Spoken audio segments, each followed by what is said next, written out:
خاوەن نانەواخانە و سەمونخانەکانی سلێمانی لە بەرامبەر گرانبوونی نرخی سوتەمەنی و ئاردا لە بەردەم قایمقامێتی سلێمانی گردبوونەوە و داوایان کرد نرخی نان لە 8 نانەوە بکرێت بە 6 نان و باج ڕسوماتیان لەسەر کەم بکرێتەوە، بەڵام داواکاریەکانیان ڕەتکرایەوە. ئێمە نامانەوێت ئیجبار نەبین، نامانەوێت نان کەم بکەینەوە 6کەین بە 1000 لەبەر ئەوەی ئێمە حسابی خەڵکی هەژار ئەەکەین، بەڵام کە ئیجباریش بووین مەجبورین. ئێمە داوامان لە حکوومەت ئەوەیە یا غازمان بۆ دابین کە یا ئاردمان بۆ دابین کە یا کۆمەڵە ڕسومات هەیە لەسەرمان هەڵیگرێ، زەریبەیە، عاشەیە، زەمانە، یعنی کۆمەڵێ تا حدێ زەمانەکەش هیچ نییە، چکە زەمانەکەش کرێکارێکمانە سووتێ ئەمەنێت ئەهێن و ئەو بەنەو پارێکا دەنە دووەنە سەرف کردووە لە ڕێگایە. ئێمە وەکو قمارچمان لێ هاتووە لە بڕێکا تۆزە وەزمان باشە بێت، یەک قەرارمان لەسەرێن، لیژنەیە جێتە سەرمان، لیژنەیە جێتە سەرمان، لیژنەی قایمقامیە دێت ئەوە خۆشیان کە قەنەعەتی هەبێ، قەنەعەتی هەبێ ئەڵێ ئەمنن یێنە سوورەوە. بازاتی خوا من ئەشنۆ شلە بێکەیە یەکجا خۆمە یەکەی ئەمە عەلاقەیە لەویایە، ئەوە 100 غرامە، ئەوە 100 غرامە، ئەمە سۆدە لەویایە 100 غرامە، تێگەی ئەمە ئەو پیاوە دەمامجی نەبەستوە قەیچێکە، ئەمە 100 غرامە، تێگەی خۆ من نەکراوم، غرامە نەکراوم ئێستا حالیم با قسەیەوە بکەم، بەڵام وا هەستەکەم کاموو جارێ بێ 200 غرامە مەکەن. یعنی بەڕاستی ئێمە لەسەر زەرەر ئیشەکەین ئێستا، گوێشمان نەیاوەتێ لەسەر شانی خۆمان، کەچی ئێستا زەختەکەمان زیاد قورس بووە لەسەرمان بۆی ئەم دۆلار بەرزبوونەوەی بۆی ئارگران بووە لەسەرمان، هاتوین داوامان لێکردوون، هاوکاری بەنیازی چین ئێستا بەنیاز ئێمە جوابمان نەیەنەوە، ئەوان زەختمان لێکەن ئەڵێ بێ 115 غرام 110 غرام بیبڕنەشتی بن بە 1000 وتمان کاکەجیان فەردەی ئاردمان هێناوە کاگاوات قایمقامی سلێمانی لەگەڵ نوێنەرەکانی خۆیان چاودێری بازرگانی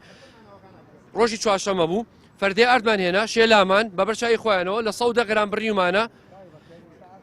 716 نان دەرچووە، هاتوین لەگەڵ مایەکەی حسابمان کردووە، بەراوتمان کردووە 7000 زەرر کردووە، ئێمە هاتوین بۆ وەڵامی ئەو زەرەرەمان.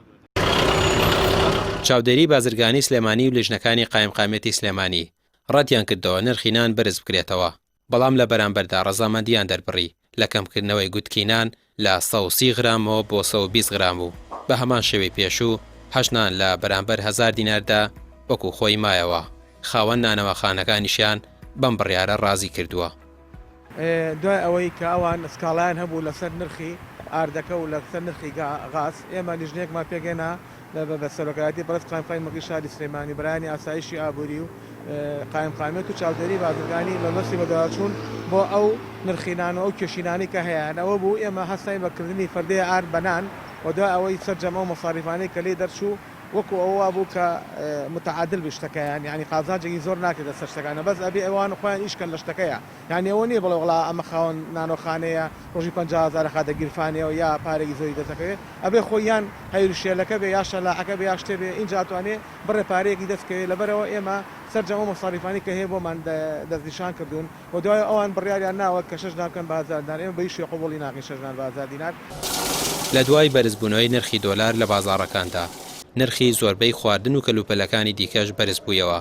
بەپێی ئامارەکان لە 90% پێداویستی خۆراکی و شتومەکەکان لە دەرەوە هاوردەی هەرێم دەکرێن و بە دۆلار ئاڵوگۆڕی پێوە دەکرێت و بە دینار بە خەڵکی دەفرۆشرێتەوە. ئەوە ژوای کردووە زۆربەی پێداویستیەکان لە بازاردا